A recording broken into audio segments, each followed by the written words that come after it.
Bom dia, graça e a paz do nosso Senhor Jesus, amém? Deixa sua Bíblia aberta no livro de Romanos, capítulo 1.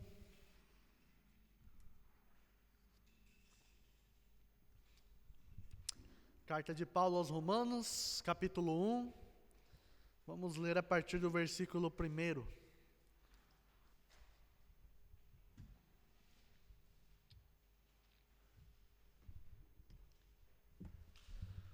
Durante essas semanas eu passei pensando e meditando acerca da parábola do filho pródigo. E eu confesso que existem muitas coisas que a gente poderia assim acrescentar em relação à meditação que nós tivemos a oportunidade de fazer, em se tratando, da vida do filho mais novo, em se tratando também da vida do filho mais velho.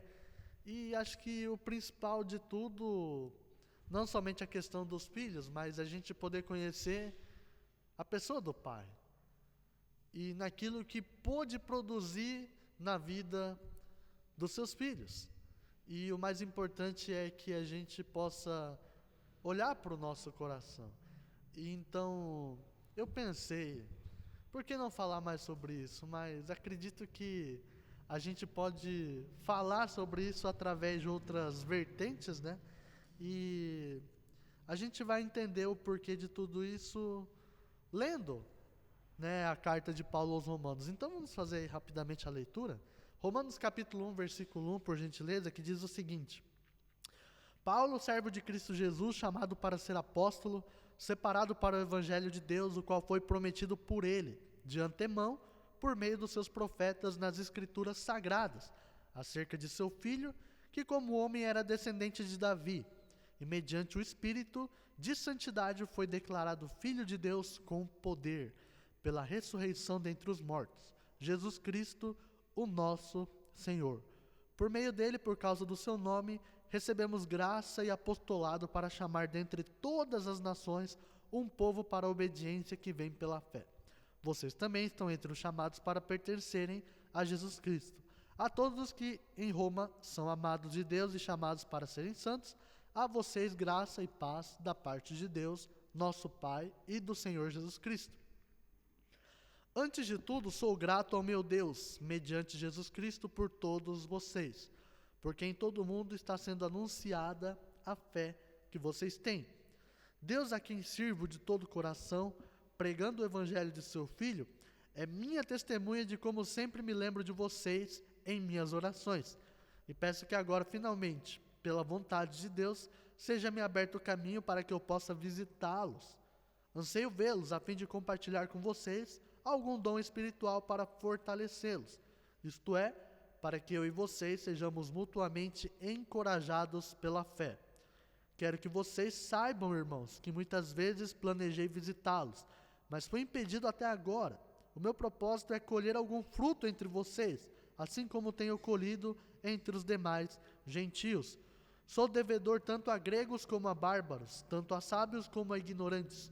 Por isso estou disposto a pregar o evangelho também a vocês que estão em Roma. Não me envergonho do evangelho, porque é o poder de Deus para a salvação de todo aquele que crê. Primeiro do judeu, depois do grego. Porque no evangelho é revelada a justiça de Deus, uma justiça que do princípio ao fim é pela fé. Como está escrito, o justo viverá pela fé. Algum tempo atrás eu queria fazer um estudo sistemático da carta de Paulo aos Romanos com a igreja. Um dos motivos é porque nós não fazemos escola dominical. Então, o grande problema de fazer um estudo sistemático é que vai parecer que eu estou dando aula para vocês. Eu não gostaria de ser um professor.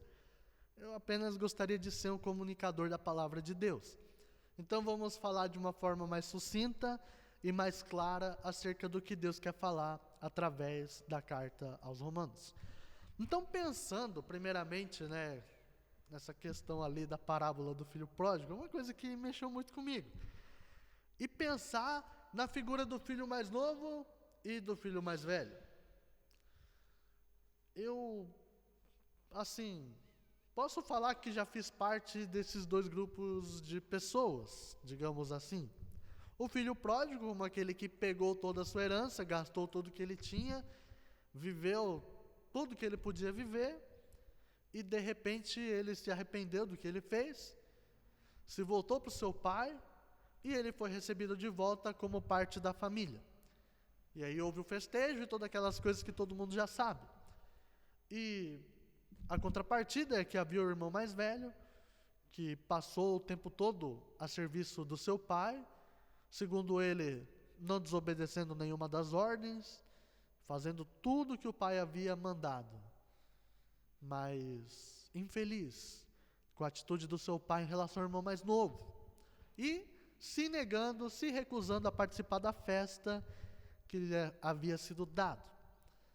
Então, nós entendemos, né, que muitas vezes nós somos o filho pródigo, o filho mais novo. Muitas vezes nós não fazemos, mas pelo menos a gente pensa, que atira a primeira pedra quem nunca pensou em chutar o balde depois de conhecer a Cristo. Aquele que teve, sabe, na cabeça de agora eu vou beber, agora eu vou tomar todos, agora eu vou usar drogas, agora eu vou me prostituir, agora eu vou fazer tudo. Pelo menos imaginou uma situação parecida com essa. E alguns, infelizmente, vão. E é interessante olhar para a história que Deus permite que o filho vá. E também pensando na história do filho, na vida do filho mais velho, era a figura dos fariseus, dos religiosos da época. E muitas vezes nós somos enquadrados nesse grupo de pessoas. Por quê? Nós estamos na igreja, nós conhecemos o Pai, conhecemos a palavra, mas infelizmente nós não entendemos a verdadeira essência do Evangelho. E nós pensamos que a nossa vida se baseia no moralismo religioso, onde eu vou deixar de fazer tudo o que eu quero, simplesmente, talvez por vaidade, ou para querer me mostrar melhor que os outros. Eu vou trazer uma retidão para a minha vida, pensando no quê? Numa salvação pessoal. Pensando numa justiça pessoal. Onde a partir do momento que eu coloco os meus atributos positivos, eu estou acima de outra pessoa. E não é isso que Jesus nos ensinou. Não é isso que as Escrituras nos ensinam. E aí, por fim, nós temos o filho, depois que voltou para casa, onde ele se arrependeu, onde ele reconheceu que ele precisava do seu pai. E aí o pai corre para abraçar ele. O pai sai também para falar com o filho mais velho, e Jesus termina dizendo que na festa dos céus, que no reino dos céus, tem espaço para os dois filhos. Tem espaço para aquele que viveu na libertinagem, fazendo tudo o que queria, mas ele se arrependeu, dava para ele voltar para casa. E da mesma forma, o filho mais velho, que se negou a participar da festa com a volta do seu irmão, Jesus estava dizendo: vocês fariseus, que digamos são os meus piores inimigos, o reino também tem espaço para vocês. Basta vocês se arrependerem. Era isso que Jesus queria dizer para eles. Dizer que a salvação, ela não é algo que vai ser exercida por nós. E é isso que Paulo vai falar nas suas cartas aos Romanos. E é por isso que nós vamos meditar em cima desse texto. Por quê? A carta aos Romanos, ela foi escrita no ano de 57 depois de Cristo, né? Quando Paulo já estava pregando o Evangelho, Paulo já estava viajando por aí para falar do amor de Deus. E é interessante que Paulo nunca havia conhecido a cidade de Roma. Ele não teve ainda contato com a igreja de Roma. Mas ele ouviu falar, como nós lemos aqui na carta, todo mundo ouviu falar da fé que os romanos tinham. Então o anseio de Paulo era conhecer aquela cidade, era conhecer aquela igreja e poder colher algum fruto daquilo que Deus colocara na sua vida. Seja uma pessoa a se arrepender, seja uma igreja a ser ajudada, seja qualquer coisa que Deus poderia operar através da vida dele. E olha a disposição desse homem que ele escreve na carta: eu sou devedor tanto a gregos como a bárbaros, tanto a sábios como ignorantes. Por isso estou disposto a pregar o evangelho também a vocês que estão em Roma. É muito lindo ver quando uma pessoa se dispõe a falar do amor de Deus para qualquer um, independente de quem seja, independente da vida que ele leva. Sabe, como a gente lida com situações em que a gente encontra as pessoas. Como está o nosso coração em relação à mensagem da salvação, né? E aí Paulo continua dizendo, nós vamos dar destaque aqui do versículo 15 até o 17. Por isso estou disposto a pregar o evangelho também a vocês que estão em Roma. Não me envergonho do evangelho, porque é o poder de Deus para a salvação de todo aquele que crê. Primeiro do judeu, depois do grego. Porque no evangelho é revelada a justiça de Deus. Uma justiça que do princípio ao fim é pela fé, como está escrito, o justo viverá pela fé. E pensando na igreja de Roma, nós não temos muitos fundamentos que sustentem a real situação dessa igreja. Nós não sabemos exatamente, através da Bíblia, como essa igreja foi instituída. Muito provavelmente na pregação de Pedro, no evento do Pentecostes, alguns romanos, alguns residentes de Roma, eles ouviram a pregação de Pedro, onde 3.000 pessoas se converteram. E ali essas 3.000 pessoas, elas eram de vários lugares do mundo, que criam na palavra. E aí, eles foram ali na ocasião da festa, Pedro pregou, foi o derramar do Espírito Santo aqui na terra, e aí 3.000 pessoas se converteram. Então acredito eu que nesse momento haviam pessoas residentes de Roma, que estavam passando por Jerusalém, e aí eles voltaram para Roma, para falar do Jesus que ressuscitou, e aí nasceu a igreja de Roma. Pelo menos podemos pensar nessa possibilidade. Existem outras especulações acerca da origem dessa igreja, mas eu não estou aqui para falar de todas elas, senão vai ficar muito cansativo. Então vamos sustentar essa ideia de que a igreja nasceu através dos irmãos que estavam dispostos a pregar o evangelho em detrimento à pregação de Pedro. E aí nasce uma igreja. E aí nasce um movimento onde existem muitas dificuldades para se enfrentar. A gente está falando de Roma. Se você não sabe o que é Roma naquele período, já ouviu aquele velho ditado que todos os caminhos levam a Roma? O período da Pax Romana. O Império Romano foi um dos impérios mais poderosos da história da humanidade. Foi o império, se não me engano, mais longo e foi o mais perverso, responsável por aniquilar milhares e milhares de cristãos. Justamente porque a política de Roma era o seguinte: você pode exercer a religião que você quiser, desde que você pague os impostos. Por isso que no decorrer da carta de Paulo aos Romanos, né, Paulo escreve ali, lá no capítulo 9, se não me engano, ele vai falar: dai o de César, e dai a Deus o de Deus. Estava querendo dizer, se o imperador está impondo os impostos, então pague os impostos, obedeça a lei, mas também não deixe de oferecer aquilo que é de Deus, não deixe de fazer aquilo que é do reino. E aí os cidadãos tinham essa dificuldade. Não vou fazer comparação com os dias de hoje, porque acho que não é necessário, né? Mas pensando nesse sentido, o Império Romano ele passou a ser mais perverso num tempo posterior, quando eles viram o crescimento do cristianismo, eles viram o crescimento da pregação do evangelho, da fé cristã se avançando. Eles disseram: não, a partir de agora, se vocês querem ser cidadãos romanos, querem residir onde vocês residem, vocês devem adorar o imperador. Então foi um negócio assim, muito complicado, muito difícil, sem falar nas questões culturais. Roma, muito diferente da primeira igreja, da Ásia Menor, lá de Jerusalém, onde os discípulos saem, os apóstolos saem para começar a pregar o evangelho, primeiro nós temos as barreiras do farisaísmo judaico, do templo, da questão, né, de se adorar a Deus na sinagoga, e de não crer em Jesus como Filho de Deus. Já era o problema suficiente que a igreja poderia enfrentar.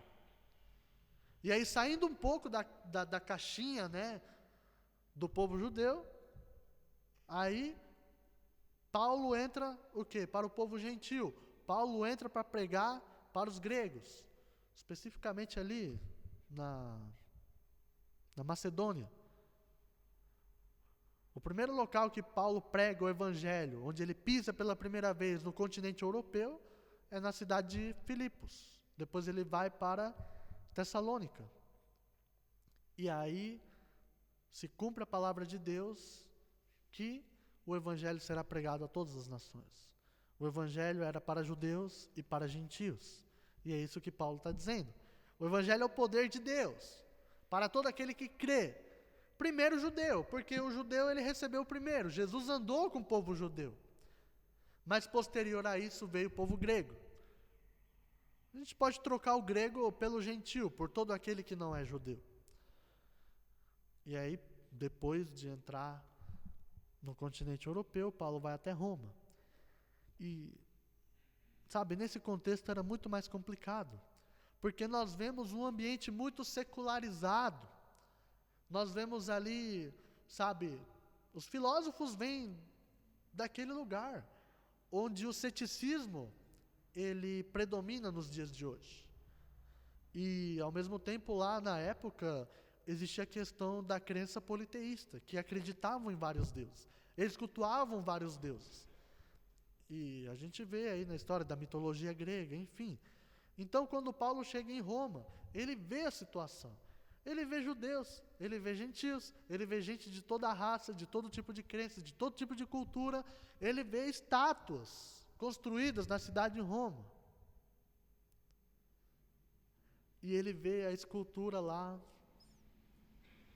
escrito: louvamos ao Deus desconhecido. Se você quer conhecer, vai lá no livro de Atos e veja a pregação de Paulo em Roma. Eu acho que é a pregação mais linda que eu já li na história da minha vida. Porque a maneira como ele chega para pregar o evangelho em Roma é uma coisa que não dá para explicar. Porque ele não foi lá para condenar o povo romano. Ele não foi lá como a gente tem esse coração de filho mais velho, de falar: não, você bebe, você usa droga, você é tatuado, você é isso, você é aquilo. O coração julgador, e Paulo não foi para julgar. Paulo ele foi para amar. Paulo ele foi para anunciar as boas novas de salvação. E é isso que ele fala.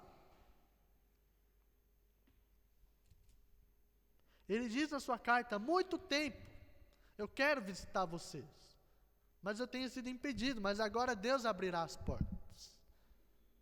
E assim aconteceu. E o mais lindo de tudo isso é que antes de Paulo chegar a Roma, ele escreve uma carta. Ele já apresenta todo o conteúdo que ele tem para mostrar, porque era o início da igreja. A gente, sabe, a igreja não tinha isso aqui. Hoje é fácil, né? Hoje você vai lá, você lê os evangelhos, você lê o Pentateuco, você vê a criação de todas as coisas, você vê a lei mosaica, você vê os altos profetas, os baixos profetas, e aí você chega nos evangelhos, você lê o livro de Atos, você vê as cartas paulinas, você vê as cartas pastorais, aí você vê a carta de João, de Pedro, e você vê o Apocalipse. E quando não tinha nada? E Paulo escreveu. Então, quando nós pegamos as escrituras, a carta aos Romanos, ela é considerada como a teologia sistemática de Paulo. O evangelho segundo Paulo. E Paulo não era qualquer pessoa para escrever tudo o que ele escreveu. E aí ele fala: não me envergonho do evangelho. Versículo 16. Não me envergonho do evangelho, porque é o poder de Deus para a salvação de todo aquele que crê. Primeiro o judeu e depois do gentio. Eu fico pensando por que Paulo escreveu sobre essa questão da vergonha. Sabe, talvez o fato da gente viver o evangelho, existe algum teor, existe alguma possibilidade, existe alguma, talvez, tentação em que a gente se leva a nos envergonhar por causa do evangelho. Você tem vergonha de dizer que é crente? Você tem vergonha de dizer que acredita em Jesus? Você tem vergonha de dizer que frequenta alguma igreja? Que você se submete à liderança de um pastor?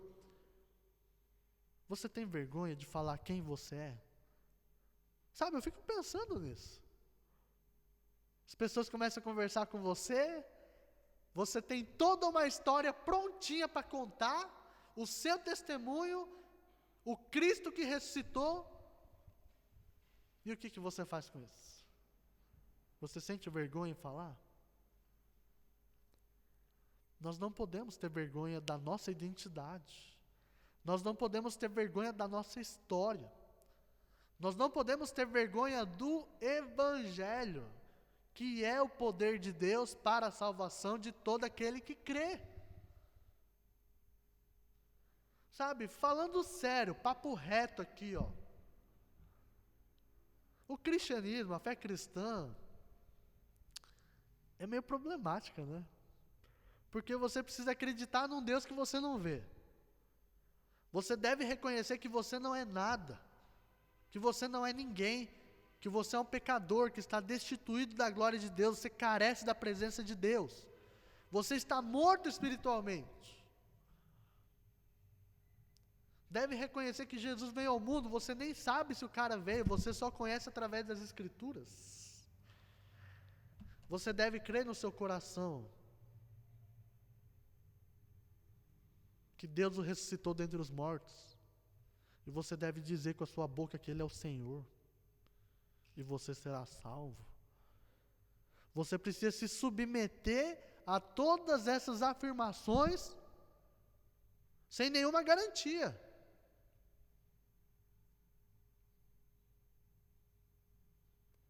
A fé cristã, ela não diz respeito a quem nós somos, o que eu posso fazer. Em contrário a muitas filosofias que nós conhecemos, em contrário às outras religiões que nós conhecemos. A fé cristã é a única religião que implica em arrependimento, em mudança de vida. Pega ali as outras, as concorrentes, vamos dizer assim. Fala qual delas manda você se arrepender. Todas elas mandam você praticar boas obras, ajudar o próximo. É muito parecida com a gente. Faça meditação, né? Não faça muito mal, procure fazer mais o bem. E está tudo certo. E o universo conspirará ao seu favor. Nós pensamos um pouco diferente. Não é o que nós fazemos que irá chamar a atenção de Deus para nós. Mas Paulo, ele deixa bem claro que a salvação nós recebemos pela graça.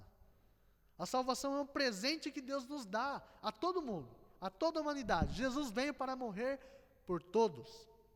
Jesus se entregou pelos pecados de toda a humanidade. O problema é que a fé cristã, ela nos ensina que o único jeito, o único meio que nós temos de receber esse presente é pela fé. Sem fé, é impossível agradar a Deus. Quem busca a Deus precisa crer que Ele existe e que Ele recompensa aqueles que o buscam. Você acredita que no mínimo acredita que Deus existe. É o mínimo. Agora, quando você vai na presença dEle, você crê que Ele te recompensa por você buscar a presença dEle? E essa recompensa que eu falo não são de bens materiais. Vamos deixar bem claro isso aqui. Essa recompensa que nós vemos através das Escrituras são bênçãos espirituais. É isso que Paulo está ensinando em toda a carta aos Romanos, na carta aos Efésios, na carta aos Gálatas. Ele nunca prometeu prosperidade terrena. Jesus nunca disse isso. Mas a prosperidade que nós recebemos é uma vida em abundância. É uma vida verdadeira. É uma vida plena na pessoa de Jesus Cristo. Precisamos crer que quando nós, assim como o filho mais novo, quando ele se arrependeu, ele pensou: os empregados do meu pai têm comida de sobra, e eu estou aqui querendo comer a comida dos porcos. Mas eu vou lá dizer a ele: pai, pequei contra o céu e contra ti, e não sou merecedor de ser chamado teu filho, mas me aceite como teus empregados. Ele reconheceu que ele precisava do pai. Assim como nós devemos reconhecer que nós precisamos dele. Nós precisamos ter fé. A mesma fé que esse filho tinha, que a sua vida poderia ser restaurada, nós devemos ter. Porque Jesus, ele anseia restaurar a nossa vida. Jesus, ele anseia vir para trazer transformação. Jesus, ele anseia vir para ver mudança em nós. A gente não pode ser o mesmo. Versículo 17 fala: porque no Evangelho é revelada a justiça de Deus. Uma justiça que do princípio ao fim é pela fé. Como está escrito: o justo viverá pela fé. Essa citação é do livro de Abacuque, capítulo 2, versículo 4. O clamor de Abacuque pela nação de Israel. O justo viverá pela fé. O Evangelho revela a justiça de Deus. Nós costumamos falar que Deus é amor. Deus me ama, Jesus me ama, e aquela coisa bonitinha que só de ouvir me dá vontade de comer chocolate. Mas não é isso. Não é só isso. Deus nos ama. Jesus morreu por nós. Sim, Deus é amor. Só que esse amor, ele não é uma coisa superficial que nós pensamos. Esse amor, ele vem acompanhado de justiça. Deus é justo. Deus é justo quando ele quer nos condenar, porque somos pecadores. E nós temos que ter essa consciência. Nós temos que entender que nós somos merecedores do quê? Da ira. Nós somos merecedores da morte. Nós somos merecedores de uma eternidade sem a presença de Deus. É isso que nós merecemos. Pela nossa natureza decaída, pelo nosso coração inclinado a fazer as coisas que são más.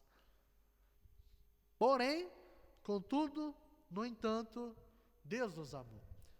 E a sua justiça, ela não se trata daquilo que nós fazemos e somos limpos. Mas é isso que Paulo vai tratar em toda a carta aos Romanos, que nós somos justificados pela fé. O povo judeu pensava que eles eram justificados por suas obras. E não muito coincidente com os dias de hoje, muitas pessoas pensam que têm os seus pecados perdoados por fazerem o bem. Sabe, é uma coisa que eu fico pensando, eu converso muito com pastor sobre questão de igreja, de liderança, de movimento, de atividade. E o que a igreja virou? A igreja só quer fazer movimento social. É bonito. Faz parte da vida da igreja. Alimentar os necessitados, levar agasalho, faz parte. Mas será que isso é o mais importante? Você vai levar 50 mil sopas no dia de frio, 50 mil agasalho para o os moradores de rua, o mundo inteiro vai ver e vai, ó, parabéns, igreja, vocês são, ó. E dessas vidas ali, quantas vão para o céu? Quantas são salvas? É nisso que nós temos que pensar. O nosso amor não deve se basear nas coisas aqui da terra, num conforto que é momentâneo. O nosso amor deve se basear nas coisas que são eternas. Uma pessoa necessitada, ela vai sofrer, ela vai padecer um inferno aqui na terra. Eu não lembro qual foi o autor que eu li que disse que essa terra é o único inferno que os cristãos vão sofrer. E essa mesma terra é o único céu que os ímpios vão desfrutar. Precisamos ter consciência da existência do inferno, gente. Precisamos ter consciência, da salvação de Deus. E precisamos ter consciência de que nós não somos conduzidos pelas nossas obras. Nós somos justificados pela fé, por aquilo que nós cremos. E Paulo vai dizer também, nós vamos chegar lá no capítulo 4, que Abraão, ele tinha motivos para se gloriar por aquilo que ele fez. Mas ao mesmo tempo fala que se ele fosse se gloriar pelas suas obras, essa glória seria para Abraão, seria para ele.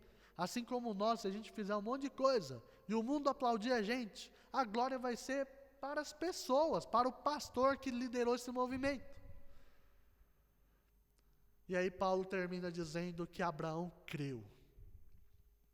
E isso lhe foi creditado como justiça. Abraão foi justificado pela fé. Assim como nós nos tornamos justos. Não porque obedecemos à lei.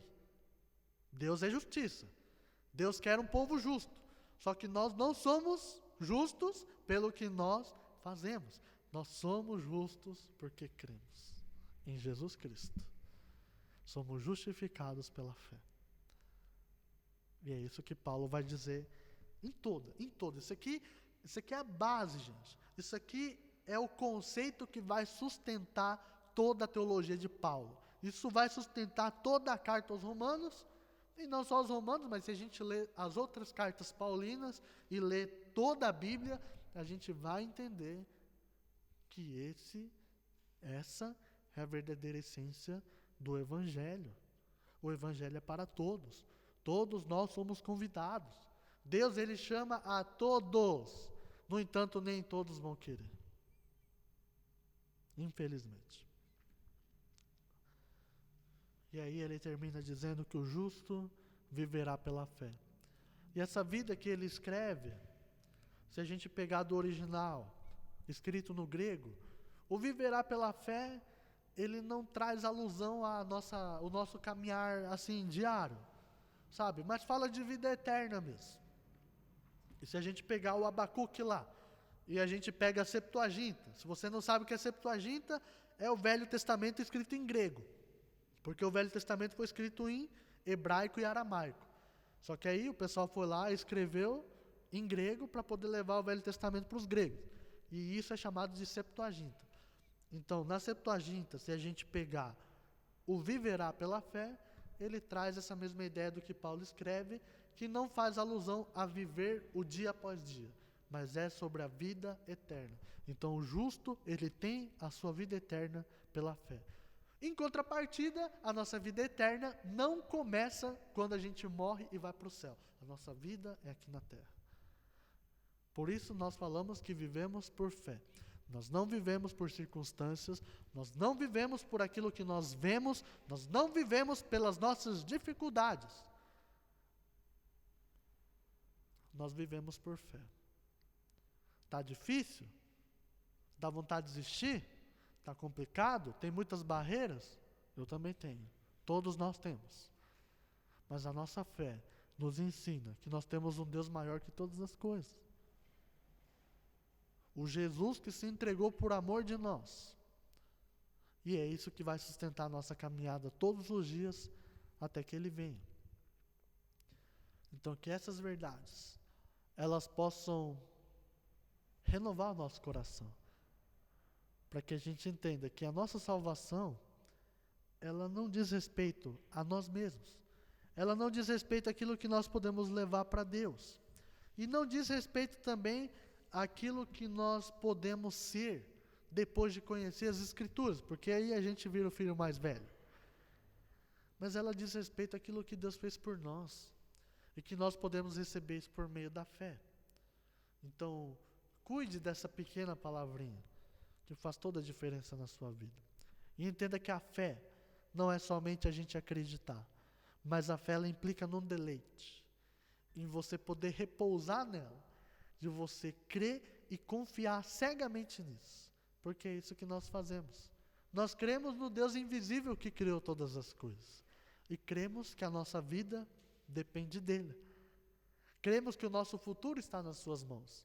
E cremos que mesmo com as circunstâncias difíceis, é Ele que vai cuidar de nós e é Ele que vai prover todas as nossas necessidades. Então, que o Senhor venha fortalecer a nossa fé nesta manhã, neste dia, e que assim a gente possa olhar para aquilo que Ele fez por nós, possamos trazer à memória aquilo que nos traz esperança, e assim a gente possa prosseguir o nosso caminhar.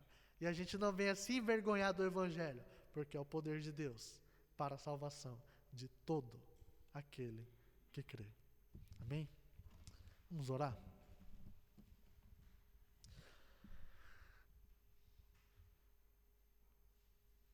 Pai Celestial, nós queremos bendizer o Teu nome, porque o Senhor é santo. Nós queremos exaltar somente a Ti, porque o Senhor criou todas as coisas, porque o Senhor nos formou, porque o Senhor nos trouxe até aqui. E enviaste o Teu único Filho, Pai, a este mundo, para padecer as limitações do homem, e se entregar por amor de todos nós, para trazer a remissão dos nossos pecados. Queremos Te dar graça, porque nós temos a vida eterna por meio do Teu Filho. Queremos Te dar graça, porque os nossos pecados são perdoados. E queremos Te dar graça, porque é por meio dEle que nós temos a vida eterna. Em nome de Jesus, Pai, nos perdoa das vezes que nós pensamos que aquilo que nós fazemos pode chamar a Tua atenção, pode mudar a nossa vida em relação ao Senhor. Mas entendemos através da Tua palavra que é somente pela fé que nós somos justificados.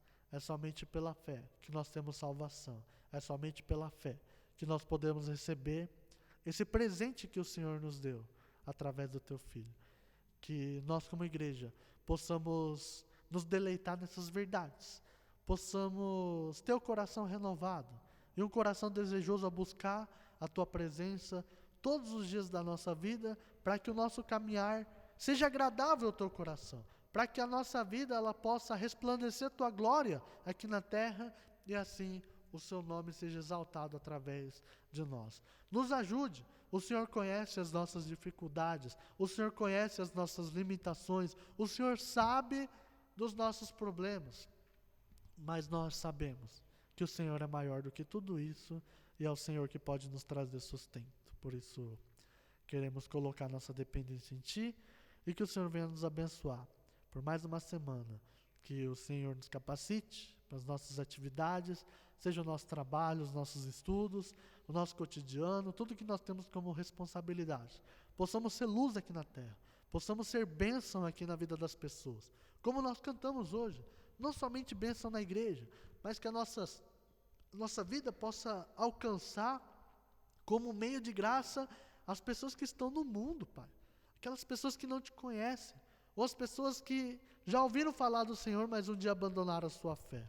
Que nós possamos ser esses instrumentos, assim como Paulo estava disposto a pregar o Evangelho para toda pessoa que aparecesse à sua frente. Nós possamos ter essa disposição. Nos ajude, nos dê força, nos conduza, e assim o Senhor continue a prover todas as coisas no nosso dia, para a nossa vida. Que o Senhor cuide do nosso domingo, esse dia na tua presença. Eu oro pelos meus irmãos, pela minha vida, e que em todas as coisas a tua vontade venha a ser feita e o teu nome seja glorificado. Assim oramos e te damos graça em nome de Jesus. Amém.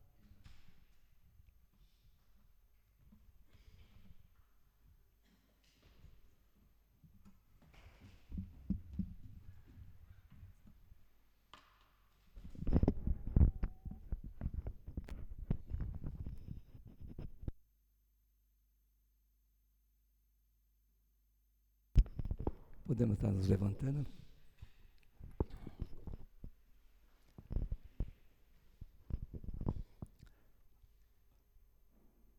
Que a graça do nosso Senhor Jesus Cristo, o grande amor do Pai e a comunhão e a consolação do Espírito Santo esteja na sua vida hoje e sempre. Amém e amém.